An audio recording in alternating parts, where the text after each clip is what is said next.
After years of silence, Prince Edward has finally broken his reserve and spoken out about the endless rumors surrounding Princess Diana. His words, quiet yet piercing, carry the weight of someone who has long observed the turbulence from the sidelines but chose never to intervene. Until now. For decades, Diana's story has been entangled in whispers of betrayal, grief, and the unseen struggles she endured within the gilded cage of royalty. Many thought Edward, known for his discretion and distance from the spotlight, would never address the subject.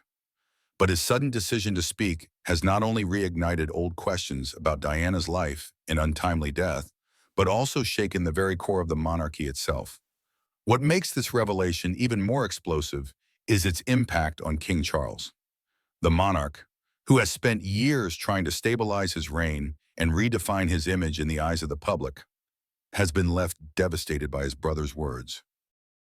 It is one thing to face the judgment of the media or the speculation of biographers, but quite another when the criticism comes from within the royal family itself. Edward's confession does not simply reopen old wounds, it deepens them, drawing painful attention back to Diana's shadow that still lingers over the House of Windsor. This moment marks a turning point, not only in how the public perceives the monarchy, but also in how the family confronts its past. Prince Edward's voice, calm but unwavering, has brought back a storm the palace had hoped would remain buried. And for King Charles, it may prove to be one of the greatest emotional blows of his reign. Edward and Diana's bond. Prince Edward and Princess Diana were rarely seen together in public. Photos of them side by side were rare, and the press hardly paid attention. Yet behind the scenes, a gentle connection formed between them. A bond so natural it didn't need words to prove it was real. While many in the royal family kept their distance from Diana, Edward was different. He didn't ignore her, correct her, or treat her with cold formality. Instead, he listened. In a palace where politeness often replaced genuine warmth, Edward offered something rare, kindness that was calm, honest, and not performed for the cameras. During Diana's most difficult moments, Edward was one of the few who would simply ask, "Are you okay?" In a world built on titles and duties, those few words reminded her she was a person, not just a princess. His presence made her feel safe in a place that often felt heavy and unwelcoming. Edward's kindness wasn't loud or showy. It came in quiet gestures, standing when she entered a room, moving toward her so she felt seen, offering a smile or a nod of silent support. These small actions spoke louder than speeches, showing the deep respect he had for her, bro. There are whispers that Diana once wrote letters to a friend mentioning Edward by name. She said he understood her in a way no one else did, not even Charles. Their connection wasn't about secret meetings or long, hidden talks. It lived in the small moments. A glance across a crowded room, a quiet reassurance, the unspoken reminder that she wasn't alone. Some within the family noticed their quiet bond. It's said that Charles once confronted Edward during a gathering, accusing him of siding with Diana and ignoring the harm she was causing the family's image. Edward didn't argue. He simply left the room. His silence wasn't weakness. It was his way of making it clear where he stood without raising his voice. Over the years, their bond stayed strong. They didn't need constant contact or promises in writing.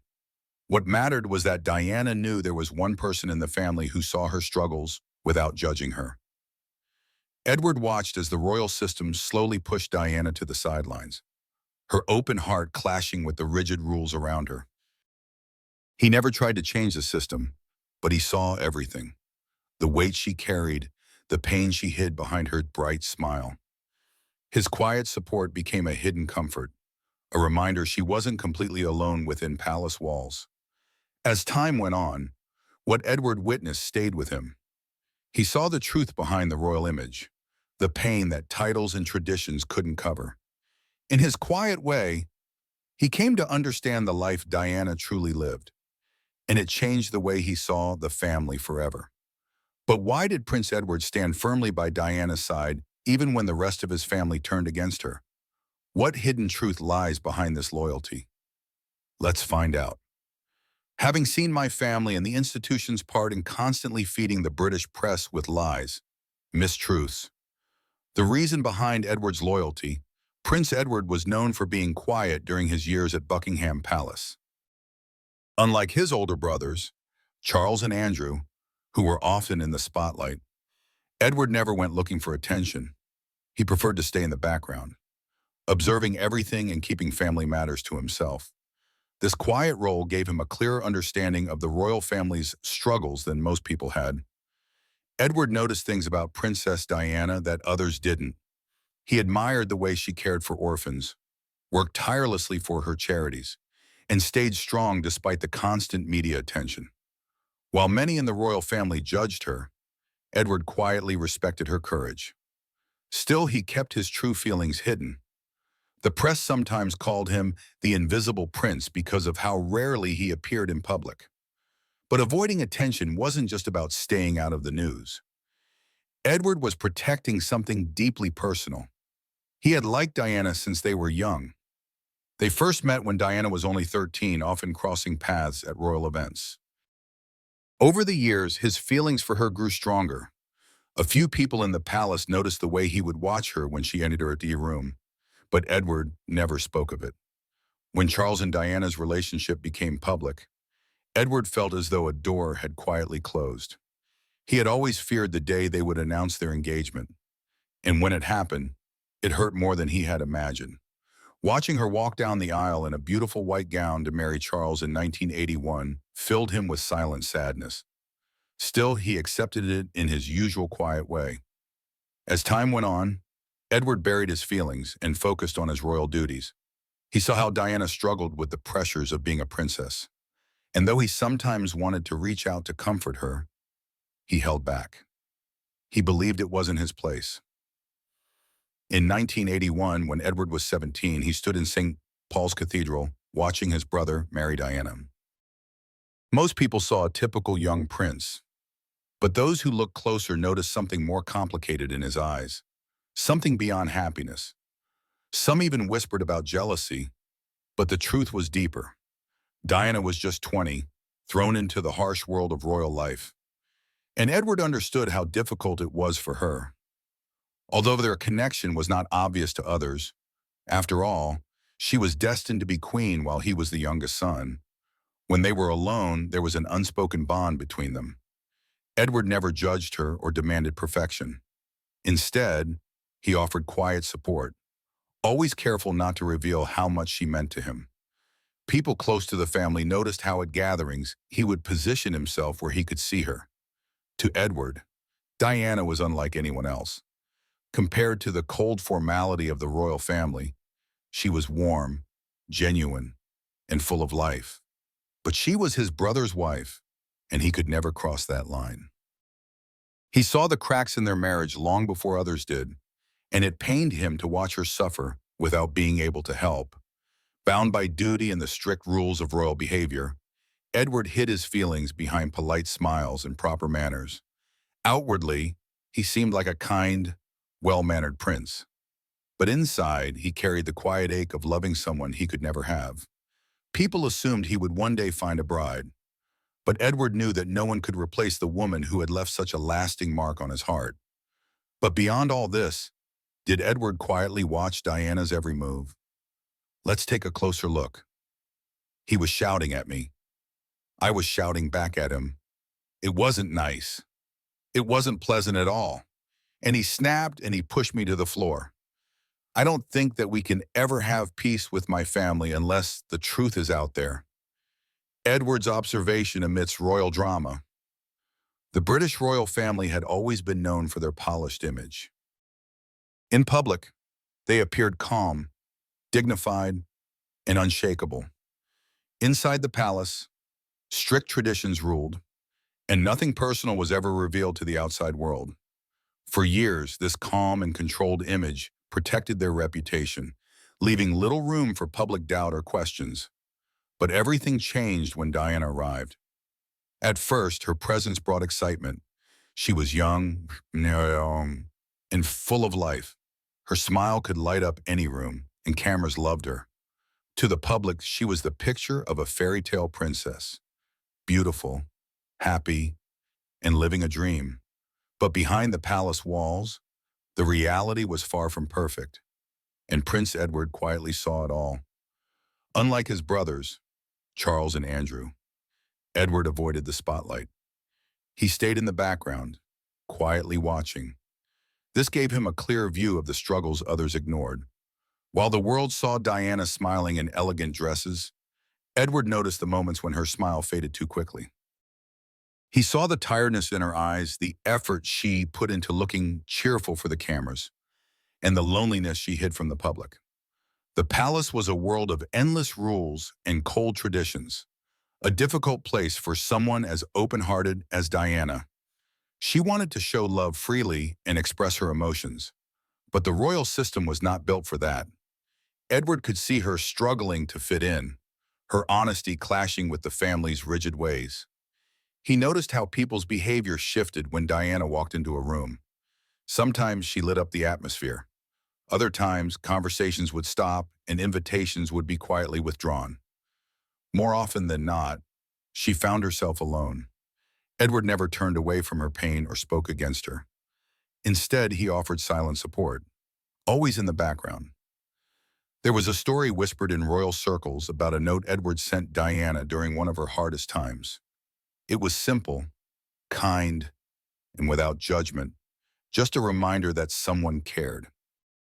For Diana, who often felt isolated, that small gesture meant everything. As her marriage to Charles began to crumble and the media pressure grew, Edward stayed silent. He didn't take sides or seek attention. He just kept watching, listening, and remembering. Many believed his silence came from grief, a quiet sorrow for someone he felt had been deeply hurt and misunderstood. When news of Diana's tragic car crash spread, the palace fell into a heavy silence. But according to those close to the family, Edward didn't wait for official statements. He quietly traveled to Paris to see her one last time before she was brought home. The palace never confirmed this, but those who knew him believed it was true. It wasn't about public image. It was deeply personal. In the years that followed, Edward became even more reserved. He avoided events where Diana's name would be brought up and kept his distance from Camilla at family gatherings. Not out of anger, but as a silent protest. It was as if he couldn't fully accept Charles's new marriage, still feeling the loss of Diana's absence. One moment that stayed in people's minds happened at Charles and Camilla's wedding. Edward kept a low profile as usual, but when it came time to sign the guest book, he reportedly wrote, "May your happiness not come at the cost of others." For most, it seemed harmless, but those who knew the history understood the weight behind those words. They were for Diana. The message was never discussed openly, but its meaning lingered quietly in the background. While all this was happening, Edward was still figuring out his own path in life. In 1981, when Diana married Charles, Edward chose not to follow his brothers into the military. Instead, he pursued the arts and creative projects, balancing royal duties with life beyond the palace walls. He saw how Diana was changing the royal family from within. She didn't just wave from balconies.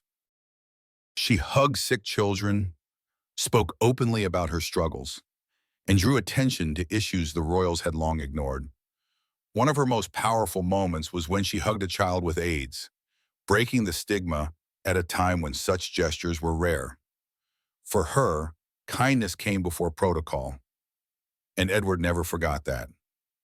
But why did Edward decide to stay quiet for such a long time? Let's find out. The tradition that silenced Edward. For generations, the British royal family lived by one unspoken rule: never complain, never explain. It was more than just a saying, it was their shield, a way to protect themselves from public chaos. No matter what storms brewed behind palace walls, they smiled, waved to the crowds, and carried on as if nothing was wrong. Feelings were hidden, problems dealt with in private. Then came Diana, and everything changed. Diana was not trained to hide her emotions behind centuries-old traditions. She felt things deeply and spoke openly, even when it made others uncomfortable. She cried in public when she was overwhelmed, admitted to feeling lonely, and refused to pretend that everything was perfect when it wasn't. People loved her for it. To them, she was not just a princess. She was human, someone with real struggles they could understand. But inside the palace, her honesty was seen as risky. Each time she spoke her truth, she pulled back the curtain on the royal family's carefully guarded world. Prince Edward, quiet and observant, noticed everything. He saw the discomfort in the room when Diana spoke from the heart, and the way some family members kept their distance from her instead of confronting her. Deep down, Edward understood. Diana was not trying to damage the family. She was just trying to survive in a place where silence was valued more than truth. Edward stayed loyal and silent, but that didn't mean he missed what was happening. He saw how Diana's openness touched people in a way royal tradition never could. The public's love for her began to outshine the monarchy's centuries-old image. She didn't just wave from balconies. She knelt to greet children, held the hands of the sick, and comforted those in pain. Everywhere she went, she brought warmth, and people adored her for it. Yet, this growing popularity caused tension. The royal family had always moved as one, avoiding letting any single person stand out too much. But Diana's star kept rising. Her openness didn't fit the controlled, polished image the royals had worked so hard to maintain. Edward watched the family cling to tradition while Diana changed everything simply by being herself. To many in the palace, she was unpredictable. To Edward, she was life breathed into an old system.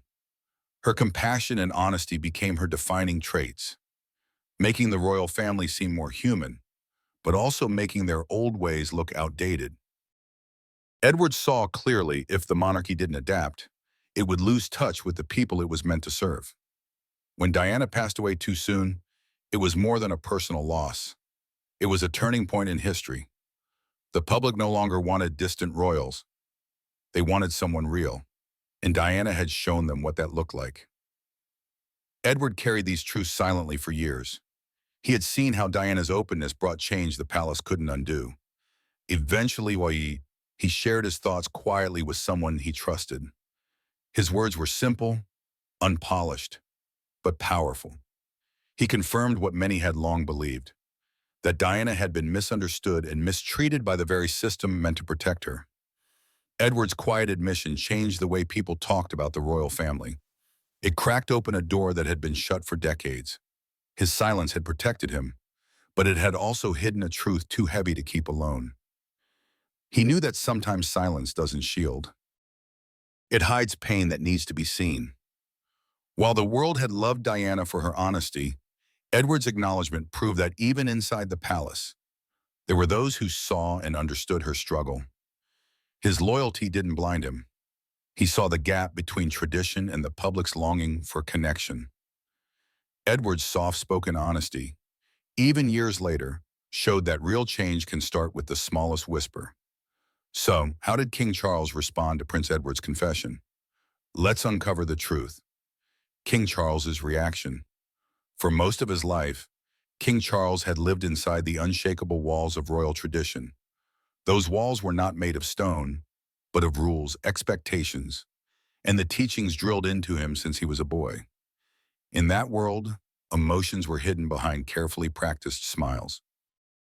The public saw the polished surface, the waves to the crowds, the formal speeches, the glittering ceremonies, while the struggles, the tears, and the private storms stayed locked away behind closed palace doors.